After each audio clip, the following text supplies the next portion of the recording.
Hello दोस्तों, कैसे हैं आप। आशा करता हूँ आप बहुत अच्छे होंगे और अपनी प्रिपरेशन कर रहे होंगे वर्ग 3 की संविदा की। दोस्तों, अभी तक अगर आपने हमारे चैनल को सब्सक्राइब नहीं किया है, लाइक नहीं किया है, तो प्लीज़ इसको सब्सक्राइब, लाइक एंड शेयर कर दीजिए अगर आपको हमारी वीडियो पसंद आ रही है तो। दोस्तों, आपको पता है जैसे कि मैं डेली आपके लिए प्रैक्टिस सेट लेकर आता हूँ इन्वायरमेंट के। अभी इन्वायरमेंट चल रही है तो इन्वायरमेंट के मैं डेली प्रैक्टिस सेट ला रहा हूँ आपके, जिसमें 30 क्वेश्चन होते हैं। इन 30 क्वेश्चंस को अगर आप डेली लगाते हो तो ये गारंटी के साथ मैं कह सकता हूँ कि आपको 25 प्लस नंबर इन्वायरमेंट सब्जेक्ट में लाने से कोई नहीं रोक सकता है, और आपको टोटल आपका सिलेक्शन कोई नहीं रोक सकता है। अगर आपको एक पोस्ट चाहिए तो इसके लिए आपको मेरे साथ जुड़ना होगा और आपको डेली क्लास लेनी होगी, डेली हमारे वीडियो देखने पड़ेंगे, जब भी जाके आप संविदा वर्ग 3 में सिलेक्ट हो पाएंगे। अन्यथा समय बहुत कम रह गया है, 26 सितंबर को एग्ज़ाम शुरू होने वाले हैं। इसलिए आप ज़्यादा से ज़्यादा इस वीडियो को शेयर कीजिए ताकि दूसरे लोगों को भी इसका फ़ायदा हो सके, आप आने वाले भविष्य के टीचर बन सकें और दूसरों को भी मार्गदर्शन दे सकें। इसलिए ज़्यादा से ज़्यादा आप हमारी वीडियो को शेयर कीजिए। अगर आपको पसंद आ रही है वीडियो तो आप लाइक कीजिए। तो चलो दोस्तों, शुरू करते हैं। पहला प्रश्न दोस्तों यहाँ पर, पारिवारिक सदस्यों के बीच रिक्त स्थान है तथा कुछ विशिष्ट गुण एक पीढ़ी से दूसरी पीढ़ी को प्राप्त होते हैं कहलाते हैं। पहला ऑप्शन है सामाजिक संबंध, वैवाहिक अनिवार्यता, वंशानुगत संबंध या आर्थिक व्यवस्था।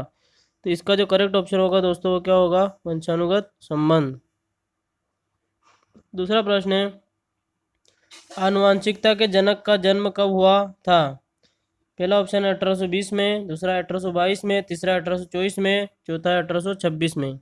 तो इसका जो करेक्ट ऑप्शन है दोस्तों क्या होगा, 1822 में। तीसरा प्रश्न है, बालक को सही वातावरण उपलब्ध करवाने की जिम्मेदारी किसकी है, परिवार की, मित्र की, समाज की या शिक्षक की। तो इसका जो करेक्ट ऑप्शन दोस्तों वो क्या होगा, परिवार। चौथा प्रश्न है अपने पास में, खेल कूद के दौरान शारीरिक अंगों के सक्रिय रहने के कारण किसकी क्षमता बढ़ती है। चार ऑप्शन दे रखे हैं। पहला है पढ़ने की, कार्य करने की, रोग प्रतिरोधक क्षमता की या इनमें से कोई नहीं। तो इसका जो करेक्ट ऑप्शन होगा दोस्तों क्या होगा, रोग प्रतिरोधक क्षमता की। पांचवा प्रश्न है, रचनात्मकता किसके द्वारा प्रभावित होती है, कल्पना शक्ति के द्वारा, खेलकूद के द्वारा, सहनशीलता के द्वारा या प्रेम के द्वारा। तो इसका जो करेक्ट ऑप्शन होगा दोस्तों क्या होगा, कल्पना शक्ति के द्वारा। छठा प्रश्न है, जो पौधे मरुस्थलीय क्षेत्रों में पाए जाते हैं उन्हें क्या कहते हैं या क्या कहलाते हैं, कुछ भी पूछ सकता है, ठीक है। तो इसका जो करेक्ट ऑप्शन होगा, तो इसमें चार ऑप्शन दे रखे अपन को, समोद्भिद, लवणोद्भिद, मरुद्भिद या जलोद्भिद। तो इसका जो करेक्ट ऑप्शन होगा क्या होगा, मरुद्भिद। सातवां प्रश्न ये रहा दोस्तों आपके लिए, पत्तियों द्वारा बनाया गया भोजन पौधों में किस रूप में संचित होता है। इसके चार ऑप्शन दे रखे, ग्लूकोज अथवा सरल शर्करा के रूप में, ग्लूकोज के रूप में, हरे वर्णक के रूप में, सरल शर्करा के रूप में। चार ऑप्शन दे रखे, तो इसमें जो करेक्ट ऑप्शन होगा वो क्या होगा, ग्लूकोज अथवा सरल शर्करा के रूप में। आठवां प्रश्न है, अमरबेल किसका उदाहरण है, स्तंभ जड़ का, अवस्तंभ जड़ का, रेशेदार जड़ का या परजीवी जड़ का। तो इसका जो करेक्ट ऑप्शन होगा दोस्तों वो क्या होगा, परजीवी जड़ का। नवा प्रश्न, निम्नलिखित में से कौन सा एक वृक्ष का उदाहरण है, गुलाब, तुलसी, मेहंदी या पीपल। तो इसका जो करेक्ट ऑप्शन होगा दोस्तों वो क्या होगा, पीपल। पीपल यहाँ पर एक वृक्ष है, बाकी ये सब क्या है गुलाब झाड़ियों के अंतर्गत आता है, मेहंदी, तुलसी ये पौधे हैं, ठीक है। 10वां प्रश्न है, निम्नलिखित को सुमेलित कीजिए। यहाँ से अपन को जोड़ी मिलानी है, समोद्भिद से क्या मिलेगा, जलोद्भिद से क्या मिलेगा, मरुद्भिद क्या है, लवणोद्भिद क्या है। तो 10वें का जो ऑप्शन है वो क्या है, पहला प्रश्न है यहाँ पर, पहला ऑप्शन यहाँ पे सही है, ठीक है। 4, 2, 3 और 1, यानी कि मैं बताता हूँ आपको, समोद्भिद से मिलेगा अपने खेती योग्य पौधे, जलोद्भिद से होगा दलदली पौधे, मरुद्भिद है मरुस्थलीय पौधे, और लवणोद्भिद में क्या आ जाएगा, जलीय पौधे। ठीक है दोस्तों। 11वां प्रश्न है, लताओं के बारे में निम्नलिखित कथनों पर विचार कीजिए। पहला प्रश्न है, ये अत्यंत कमजोर पौधे होते हैं। दूसरा, ये लताएं दो प्रकार की होती हैं, विसर्पी लता और आरोही लता। तीसरा, इनको स्थिर रहने के लिए सहायता की आवश्यकता होती हैं। इसका जो करेक्ट ऑप्शन होगा 11वें प्रश्न का वो क्या होगा, उपरोक्त सभी। मैंने तो आपको पहले ही बता रखा है कि अगर ये सभी आ जाए तो अधिकतर चांस 90% चांस इसी के रहते हैं कि ये सभी वाला ऑप्शन ही अपना सही रहता है। ठीक है। 12 प्रश्न है, निम्नलिखित में कौन सी मछली अंडे देती है? पहला प्रश्न है स्लोथ, दूसरा है डॉल्फिन, तीसरा है वेल, चौथी है पेंगुइन। तो इसका जो करेक्ट ऑप्शन होगा वो क्या होगा? पेंगुइन जो मछली है वो क्या देती है? अंडे देती है। 13वां प्रश्न है, पक्षी एक ही समय में दो भिन्न भिन्न वस्तुओं को देख लेते हैं क्योंकि? पहला ऑप्शन है इनके सिर के दोनों ओर आंखें होती हैं, वे अपनी गर्दन को घुमाते रहते हैं। तीसरा ऑप्शन है इनकी आंखों की पतली घूम नहीं सकती। चौथा इनमें से कोई नहीं। तो इसका जो करेक्ट ऑप्शन होगा दोस्तों वो क्या होगा? इनके सिर के दोनों ओर आंखें होती है। 14 प्रश्न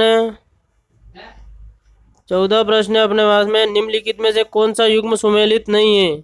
पहला ऑप्शन है सांप फेफड़े से सांस लेता है, दूसरा है मेंढक फेफड़े से सांस लेता है, तीसरा है वेल गिल से सांस लेती है, चौथा है केंचुआ त्वचा सांस लेता है। तो इसका जो करेक्ट ऑप्शन होगा दोस्तों क्या होगा? केंचुआ त्वचा से सांस लेता है। 15वां है, कौन जीवी कारक नहीं है?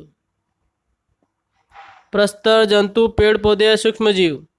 इसका जो करेक्ट ऑप्शन होगा दोस्तों क्या होगा? प्रस्तर। 16 प्रश्न है, विद्यालय में यदि बच्चों की वाद विवाद प्रतियोगिता होने वाली है तो आप बच्चों को, पहला ऑप्शन है भाषण लिखकर देंगे, भाषण लिखने की विधि बताएंगे, भाषण के लिए कहाँ से सामग्री ले इसका मार्गदर्शन करेंगे, या भाषण का अभ्यास कराएंगे। तो इन चार ऑप्शन दे रखे, इनमें से कौन सा करेक्ट होगा? तो इसका आंसर आ जाएगा तीसरा, भाषण के लिए कहाँ से सामग्री ले इसका मार्गदर्शन करेंगे। 17 प्रश्न है, वाद विवाद निम्नलिखित समस्या के समाधान में न्यूनतम लाभप्रद हैं? जो सामाजिक मूल्यों से संबंधित हो, जिनका केवल एक सटीक उत्तर हो, जिनमें परिपक्व एवं स्पष्ट निर्णय लेना हो, जिनके अनेक आयाम में पहलू हो। तो इसका जो करेक्ट ऑप्शन होगा दोस्तों वो क्या होगा? जिनका केवल एक सटीक उत्तर हो। 18 प्रश्न है, अर्जित ज्ञान को स्थायी बनाने हेतु जिस शिक्षण सिद्धांत का उपयोग किया जाना आवश्यक है वह है? पहला ऑप्शन है यहाँ पे लोकतांत्रिक व्यवहार का सिद्धांत, दूसरा है नियोजन का सिद्धांत, तीसरा है आवर्ती का सिद्धांत, चौथा है निश्चित उद्देश्य का सिद्धांत। तो इसका जो करेक्ट ऑप्शन होगा दोस्तों क्या होगा? अपना आवर्ती का सिद्धांत। 19वां प्रश्न है, पर्यावरण अध्ययन के कक्षा में शिक्षक विद्यार्थियों से उनकी गर्मी की छुट्टियों में किए गए भ्रमण पर बातचीत कर रहा है क्योंकि?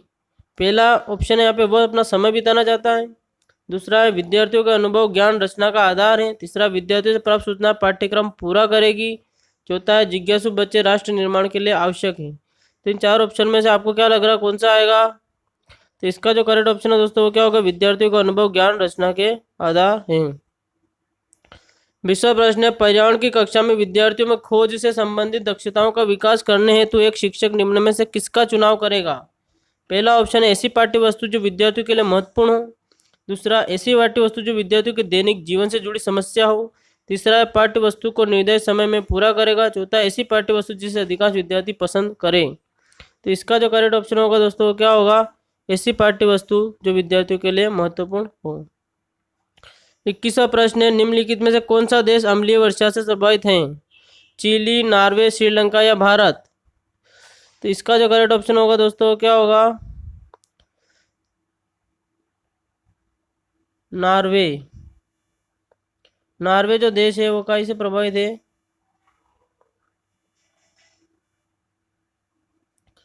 अम्लीय वर्षा से प्रभावित है। 22वां प्रश्न, ये रहा 22वां प्रश्न दोस्तों, निम्नलिखित में से कौन सा विश्व का विशाल मानव समूह क्षेत्र है? पहला ऑप्शन है मध्य पूर्व एशिया, दूसरा है पश्चिमी यूरोप, तीसरा है दक्षिण एशिया, चौथा है उत्तर पूर्वी अमेरिका। तो इसका जो करेक्ट ऑप्शन होगा वो क्या होगा? दक्षिणी एशिया। 23वां प्रश्न है, जिन विषयों की सहायता से हम अपनी वास्तविकता के विषय में अध्ययन करते हैं वे सभी रिक्त स्थान के अंतर्गत आते हैं? जीव विज्ञान, खगोल विज्ञान, सामाजिक विज्ञान और पर्यावरण विज्ञान। तो इसका जो करेक्ट ऑप्शन होगा क्या होगा? पर्यावरण विज्ञान, क्योंकि अभी अपन पर्यावरण पढ़ रहे हैं। 24वां प्रश्न है, प्राथमिक स्तर के ईवीएस की पाठ्य चर्चा को शुद्ध विज्ञान और सामाजिक विज्ञान की संकल्पनाओं को सम्मिलित करके विकसित किया गया है। ऐसा करने का मुख्य उद्देश्य है? पहला है विषय अध्यापकों की आवश्यकता को कम करना है, विद्यार्थी के बस्ते का बोझ कम करना, तीसरा है पढ़ाई के विषयों की संख्या को कम करना, चौथा है शिक्षार्थी के पर्यावरण को संपूर्ण ढंग से देखने योग्य बनाना। तो इसका जो करेक्ट ऑप्शन होगा क्या होगा? शिक्षार्थी के पर्यावरण को संपूर्ण ढंग से देखने के योग्य बनाना। 25वां प्रश्न है दोस्तों यहाँ पे सहयोगात्मक अधिगम में पुराने में अधिक दक्ष विद्यार्थी का आकलन करते हैं। पहला ऑप्शन है उच्च उपलब्धि और स्वगरिमा, दूसरा है उच्च नैतिक विकास, तीसरा है समूह में द्वंद्व, चौथा है गहन प्रतियोगिता। तो इसका जो करेक्ट ऑप्शन होगा दोस्तों क्या होगा? उच्च उपलब्धि और स्वगरिमा। 26वां प्रश्न यहाँ पे है निम्न कथनों में से कौन सा कथन असत्य है? पहला ऑप्शन है लोकतांत्रिक सिद्धांत के तहत शिक्षार्थियों में सीखने के प्रति रुचि सामूहिक रूप से आती है। सभी शिक्षार्थियों में सीखने का स्तर और क्षमता एक समान होती हैं।